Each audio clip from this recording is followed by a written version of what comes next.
Bonjour à tous, je m'appelle Mélodie Girard et je suis finissante en TGR au Cégep de Saint-Jérôme. Aujourd'hui, je vous fais une capsule sur les attitudes professionnelles en restauration. Ma capsule va se baser spécifiquement sur le professionnalisme qui regroupe la ponctualité, l'apparence professionnelle, le langage respectueux, la rigueur et le rythme de travail. Alors, je vais commencer par vous donner la définition. C'est la capacité d'agir en conformité avec la tradition et les usages du domaine de la restauration, tout en adhérant au décorum du métier. Donc, les mauvais comportements, évidemment, c'est que tu arrives en retard. Tu arrives pendant les explications du professeur, donc tu manques un peu de respect à toute la classe et au professeur. Le vivano et l'huile flottante. Sabrina, tu es en retard. Comme on le voit dans la vidéo, le retard fait oublier des choses, comme elle a oublié de se laver les mains avant d'aller en cuisine. Donc, avant de faire les préparations, il faut toujours se laver les mains. Et elle l'avait oublié. Un autre mauvais comportement qu'on peut apercevoir, c'est que si tu es en retard, t'as pas les 10 minutes de préparation pour te préparer ton couteau, ta planche à couper et à être prêt pour attaquer les préparations quand le professeur finit ses explications. Ce qui fait qu'après la réunion de début de service, tu perds un 10 minutes sur tes autres tâches de ta recette en faisant ta mise en place après la réunion. Ensuite, pour les conflits, il y a plusieurs conflits qui peuvent arriver quand t'es pas à l'heure au cours. Juste un 10-15 minutes de retard, si t'as pas lu tes recettes puis t'es pas prêt, ça peut vraiment retarder tout le reste de la journée, en fait, du service au complet. Et faites attention pour les prochaines vidéos. Je fais une imitation de Jean-Régis qui est loin d'être la meilleure, ok? Ok! Bon matin tout le monde! Aujourd'hui, on fait la salade, le vivano et l'huile flottante. J'espère que vous savez où vous êtes aujourd'hui. Vous avez vos portions, venir l'écrire juste ici. Hein? Ce n'est pas compliqué. Et merde, je suis en retard, désolée. Qu'est-ce que j'ai dit sur les retards, hein? Qu'est-ce que j'ai dit? Ce que je disais, vous devez mettre votre portion ici quand vous avez fini, ok? Là, je ne veux pas vous voir placoter avec les autres. Perdre du temps, c'est non. On avance aujourd'hui, on a une grosse journée.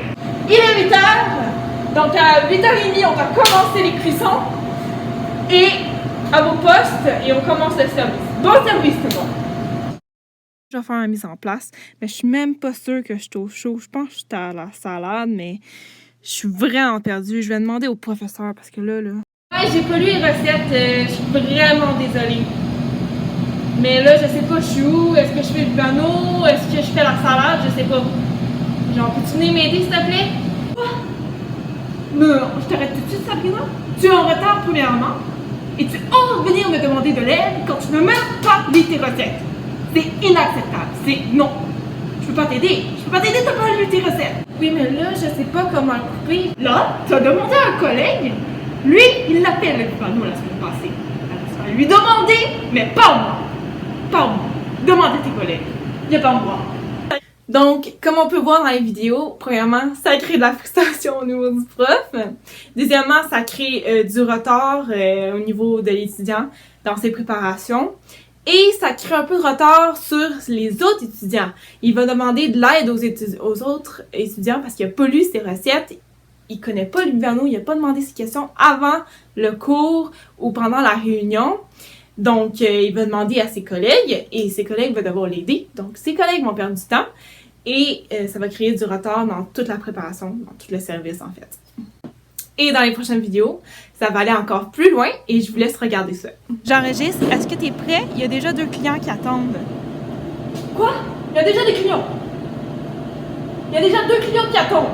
Sabrina est arrivée en retard et ils sont pas cuits encore. Je peux rien faire, moi. C'est pas ma faute, là. Je vais attendre les clients. Regarde, moi, je peux rien faire. Je peux rien faire. Écoute, c'est pas ma faute. Sabrina est arrivée en retard. Elle a retardé tout le groupe. Je suis désolée, mais je peux rien faire. Pendant ce temps, en salle... Excusez, monsieur... Ça fait 30 minutes que je suis ici. Ça fait 30 minutes que je suis ici. J'ai même pas d'eau, j'ai même pas eu aucun service. On n'est même pas venu me voir. Bon, là, c'est trop long, là. Là, je m'en vais. J'ai rien mangé, j'ai même pas bu de l'eau.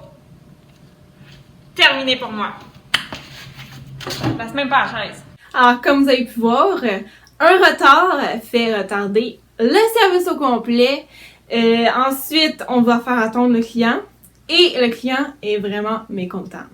Et finalement, je vais vous montrer quelques moyens. Bien évidemment, en général, c'est quasiment juste la planification. Vous devez tout planifier la journée avant le service, au soir, pour vraiment pas perdre de temps. Alors, c'est tout pour la vidéo. J'espère qu'elle vous a plu et que vous avez pu comprendre mieux les attitudes professionnelles en lien avec le professionnalisme et la ponctualité.